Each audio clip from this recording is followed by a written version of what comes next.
I grew up there, right in that house there. And this is a perfect example of a terraced house, a row of terraced houses.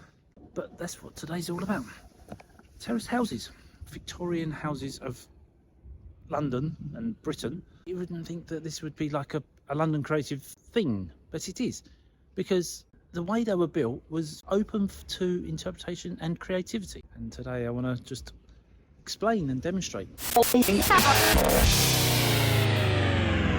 have all now got these roof extensions called a mansard roof, but originally they all looked like those.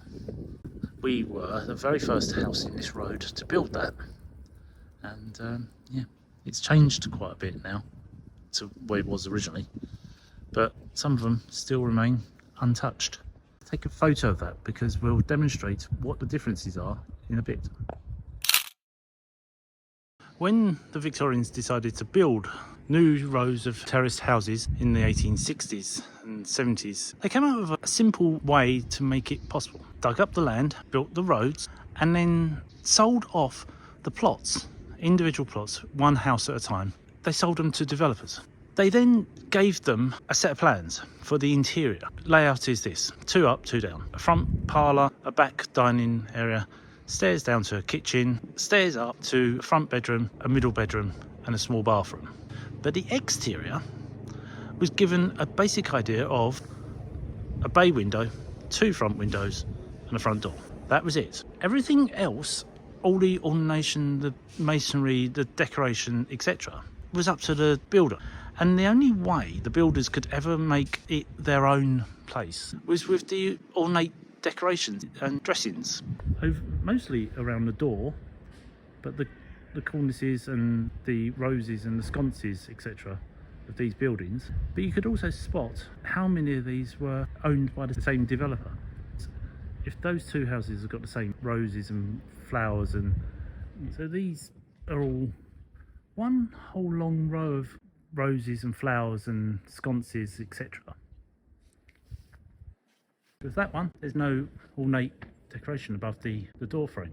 So there's a slight variation between. A difference can be seen in the archway of the upper floor of these. The one to the side of it has a keystone that's higher. These have been rendered and closed off, but that one is exposed but doesn't have the keystone.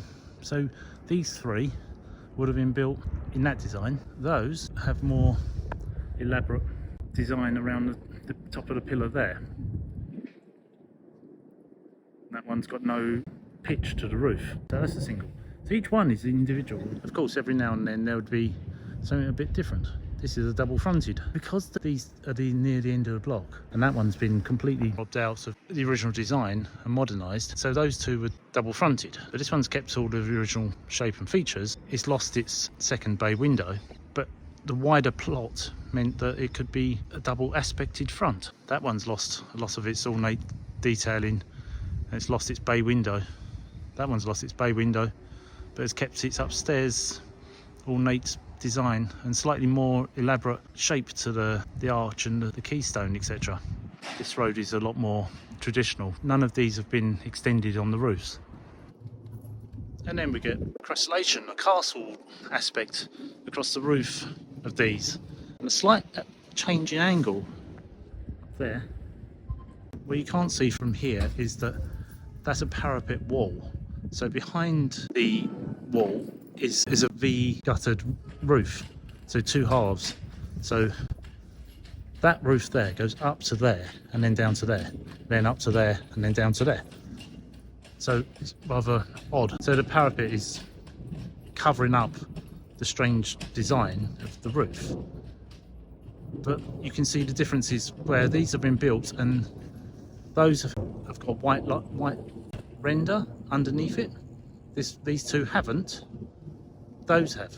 And what tended to happen was builders used to go, oh, I want these sconces and these flowers and this crenellation of this and whatever. And then they'd start building and be like, oh, I quite like that rose design on above the door. And then they'd get someone to make them one of them and add that in. So it wasn't just all set in stone, literally.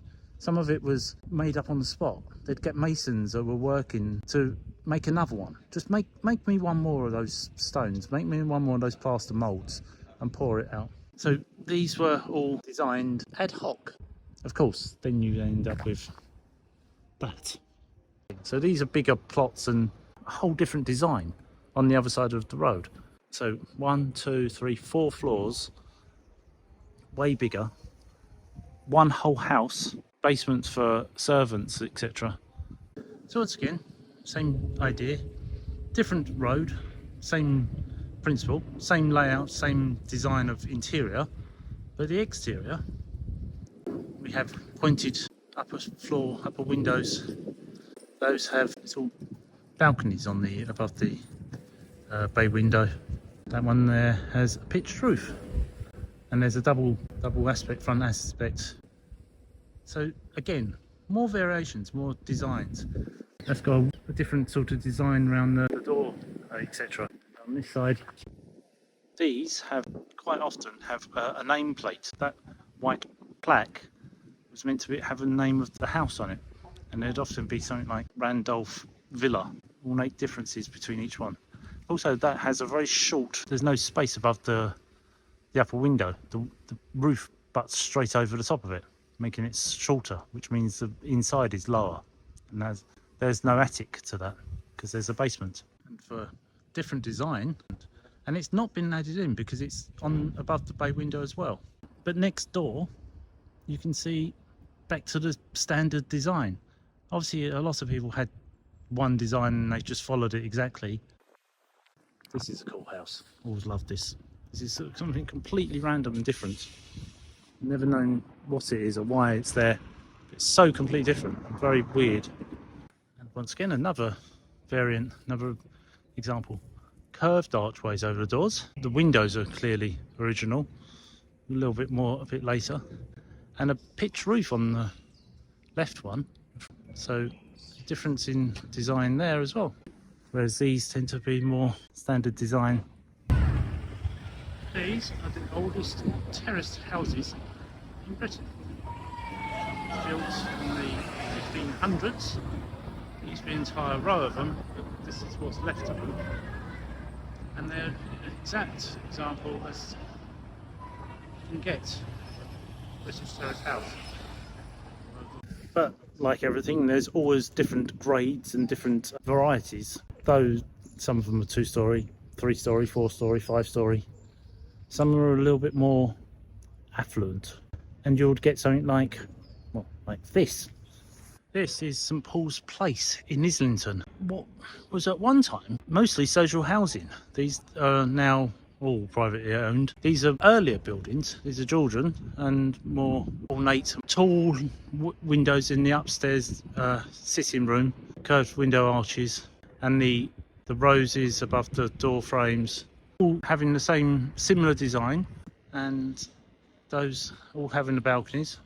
Some having twin balconies. The one behind the tree has two lit balconies. So built in a slightly different way by different people to give slightly different outside aspects. As I said, they turned into social housing before the Second World War. My dad lived in the one that's been built on. Another design, double fronted, same sort of thing. All plots are the same. All have these little windows in the middle, and each one fairly simple, but all following the same design. Even the more affluent buildings, the nicer neighbourhood, the bigger places, space for a drive, a carriage originally, still have the same idea, same, all matching, all doing the same design, same style. But then that one there, they've covered entranceways. These two houses have this rather ornate peony design over the door and a pitched archway. It also has a garage for a carriage originally, and these wrought iron gates and wrought iron fences originally have all been the same. So this here has been taken away and then put back, hence it's different to all the rest. In the Second World War, a lot of the fences was taken away to make cannonballs. That's why a lot of these don't have it, or if they do, they're all mismatched because they've been put back later or remade. They've all got brick walls because their fences have been taken away and they've been replaced by brick walls. find some random people living in some random places. It's an example of the same design with a basement. And you can always spot a location of London by the buildings and the designs. These sphinxes on the front are actually taken from somewhere else. They are actually taken from Richmond Avenue in Islington. You can see the sconces and that up there as well, but the sphinxes are not there. So that proves that those sphinx entryways were added in later. And another example, this is a later addition, after the style, but in a different way. Notice the twin doors means that downstairs is one flat and upstairs is another. The ornate roof tiles across the pitch of the roof and the sconce shaft of the angled roof. These are rather elaborate and were church buildings, almshouses, so little flats for the poor. These days, they're worth a fortune. But that is the more interesting thing. This is the Beauvoir Square, a purposely built square of houses which all look very ornate and very much the same. But it's the perfect example of the building one style of flat house and then elaborating on it. You can see there completely different pitch of roof, shape of roofs, angles, curves. The one on the right is a very simple, sharp design. The middle one is more elaborate on the curve and the shape of the pitch of the roof. And the one on the end, once again simple, but still got a bit of a curve to it. The window in the middle between those two is a false window. And then these are pretty basic. That one there made later to resemble, but in a much basic and simple design. They're 1930s, 40s. These two match. Then you get that one. It's a completely different design. The roof on the bay window is different. The tops of the windows are different. There's no little window on the side. The door frames are different between the two. Once again, completely different every two houses. It looks the same, generally, but they're not. More details look similar, but not. That house, compared to them, is so very different. They don't even have the same shape or design. This one's double aspect again. In the Second World War, the east side got knocked down. V2 bombs destroyed the whole of this section. All the way down there, this block of flats was built in its place. And you thought it was all the same design, everyone was all the same. Well, what do we have? Well, we have a fairly standard design. A door, a window, two upstairs windows. But then we have pitched roofs, angled roofs, bay windows, no bay windows, curved archways, pointed archways, keystone archways, parapet walls, brackets, sconces, all manner of things. What do you have if you were designing it and this much detail was going into your front? And do you have it? Are you living in a Victorian, Georgian or Edwardian terraced house? Do you have this? If you are, go outside and look, see how many houses in your row match yours, or how many goes and then changes to something else. Is there three with a curve and then a square and then a pitch, and then how many till the bay windows missing? All these things. Next time you go past a row of terrace houses, have a look, see what you see how creative London can be, even in building a Victorian terrace building. I hope you enjoyed something different, and yeah, if you like this, give it a thumbs up. Share it with somebody if they are in the buying process, building process, whatever. And if you're not already, then hit subscribe down there. Come back next time for something very definitely completely different, because I won't be doing more of these anytime soon, but there might be more. Who knows? Only you will if you come back each time and subscribe to London Creative. So until then, bye.